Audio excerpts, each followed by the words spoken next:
And the television networks are going to have interesting choices to make, interesting decisions to make about whether to cut away if there's this stream of disinformation happening live, where there's more extreme behavior going on the right than on the left.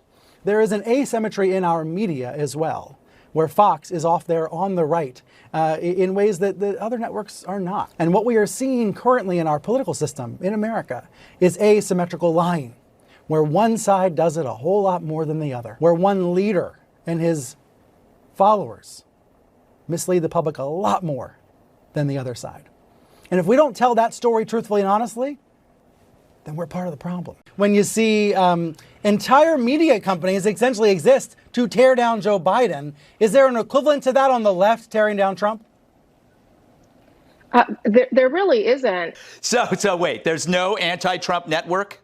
Wow, even CNN admits nobody watches CNN. But look, even if you despise Trump, you got to admit this deception dares you to laugh in its face. There isn't an anti-Trump media company.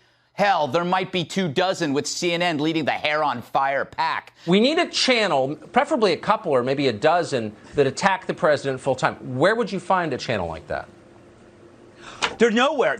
I can't find them anywhere. Sometimes even at the airport when I'm trapped there, I'll go, if only there was something like CNN that would be on. A CNN host saying there's no anti-Trump network, you're denying your existence. You're a chief. That's like Neil Armstrong. That's like Neil Armstrong denying the moon landing, or McDonald's denying the existence of hamburgers. When it comes to the president's war on truth, it's true. We have to continue to pay attention to it, even though it hasn't fundamentally changed. But some things have changed in 3 years. Let's look at what has changed. The president's words are still poison, but now the words are more potent. His fans are more loyal.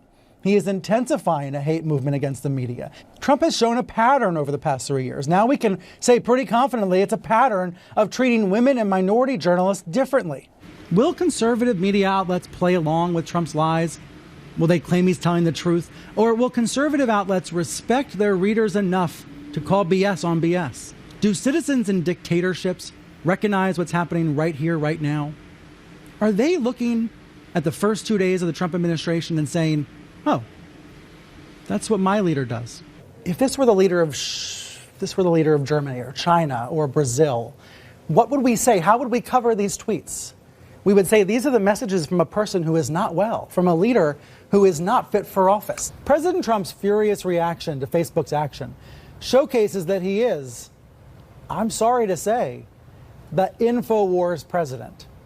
He is promoting the same alternative universe as INFOWARS and sharing videos from repugnant characters. At best, the president's tweets are insensitive today. I think at worst, Fred, they are a racist dog whistle, a disgraceful reaction to what he's seeing on television. I think it's personally beyond the pale and unpresidential. I think it's a tough situation for journalists because we've got to call it that. We've got to identify what we're seeing.